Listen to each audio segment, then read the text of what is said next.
Well-spoken and extremely talented, Ball State alumnus Jason Whitlock visited campus September 10, 2009 as part of the David Letterman Distinguished Speaker Series. Whitlock is now a sports writer for the Kansas City Star and an analyst for Fox Sports, but came from much more humble beginnings.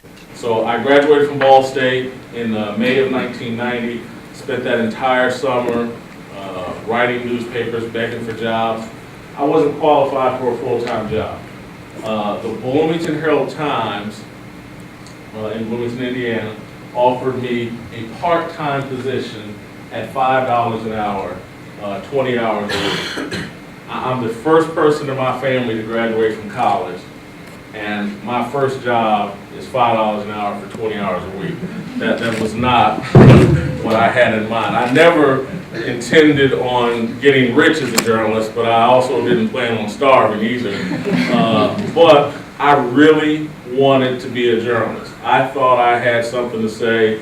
I thought what I had to say would resonate and make me relevant, and I was committed to the field. So I took the job in Bloomington, Indiana,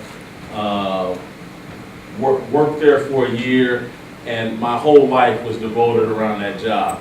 They pay me for 20 to 30 hours of work a week, but I worked there 60, 70 hours a week because I needed to play catch up with all the other kids that had done the proper things in college.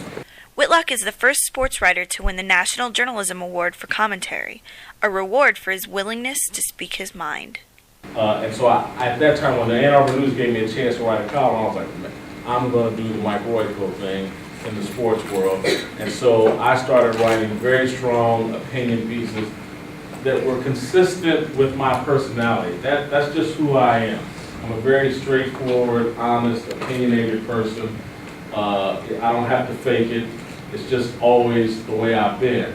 And so I would, in Ann Arbor for the next 2 years, I wrote opinion pieces about the Fab Five basketball team and the Michigan football team that created quite a stir in Ann Arbor and made me popular and well known, and to some degree hated in Ann Arbor because I wrote some opinions people didn't agree with. Whitlock views his contributions to journalism as his way of giving back to his country.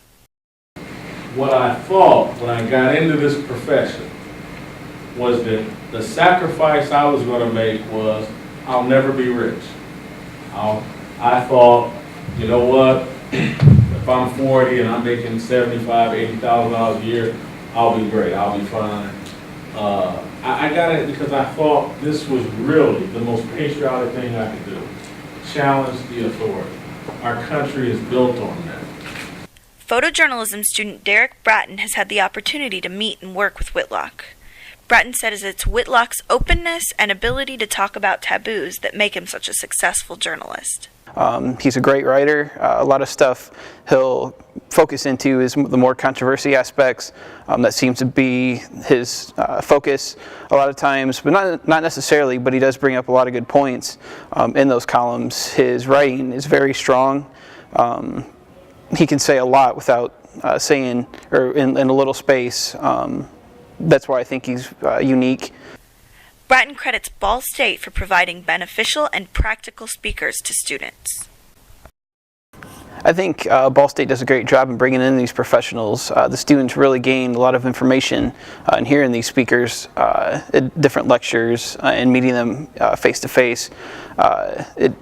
The professionals do bring the knowledge and information that they've gained since they've been a student, and how when they enter the job market, some of the things that they've done, and then also how to get to where they're at. It really helps